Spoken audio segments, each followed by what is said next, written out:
मागणी म्हणजे काय, ज्यावेळेस देवेंद्र फडणवीस यांनी ज्या आवाजामध्ये त्यांनी सांगितले की बँकांनी सिबिल बघू नये, त्या अर्थानं त्यांनी ज्या पद्धतीने बोललेला आहे त्याच पद्धतीने त्यांनी पत्र बी देखील प्रत्येक बँकेला देणे गरजेचं आहे. बँकेत गेल्यावर सिबिल खराब आहे म्हणून सांगतात, कुणाला तरी साक्षीदार झालेले असतात, कुणाला तर काय नाही काय झालेले असतात. बँकेवाले म्हणतात की सिबिल खराब आहे, सिबिल खराब असल्यामुळे तुम्हाला पीक कर्ज भेटत नाही म्हणतात. मग त्या बँकांना त्यांनी सिबिल न बघता पीक कर्ज प्रत्येक शेतकऱ्यांना देण्यात यावे आणि फडणवीस साहेबांनी प्रत्येक बँकाला पत्र देण्यात यावे की शेतकऱ्यांचे सिबिल न बघता पीक कर्ज देण्यात यावे, एवढीच मागणी आहे आमची.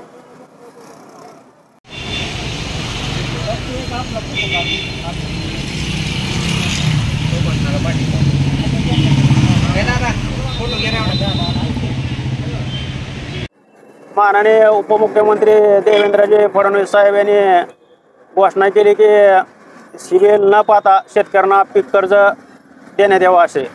पण ती घोषणा केल्यानंतर अनेक शेतकरी बँका जातात पीक कर्ज घेण्यासाठी. बँका निकष लावतात. बँका म्हणतात की वा शासन म्हणतंय, घोषणा करतंय न सिबिल पाहता शेतकऱ्यांना पीक कर्ज द्या. पण आम्हाला RBIच्या गाईडलाईन्स आहेत, आम्हाला शासनाचं परिपत्रक आल्याशिवाय आम्ही सिबिल स्कोअर बघितल्याशिवाय किंवा सेटलमेंट केलेल्या राईटअप केलेल्या शेतकऱ्यांना पीक कर्ज देऊ शकत नाही. तरी शासनानं तसं परिपत्रक काढावं म्हणून आम्ही शासनाला निवेदन दिलेलं आहे आणि निवेदनाच्या माध्यमातून मागणी केली आहे की परिपत्रक काढावं म्हणून शासनानं. हे शेतकऱ्यांना सिबिल न पाहता पीक कर्ज देण्याबाबत परिपत्रक काढण्याची मागणी केली आहे आम्ही शासनाकडे.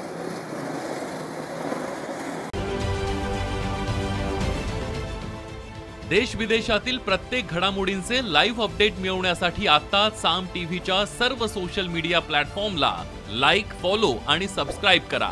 तसंच सर्व नोटिफिकेशनसाठी बेल आयकॉन प्रेस करायला विसरू नका.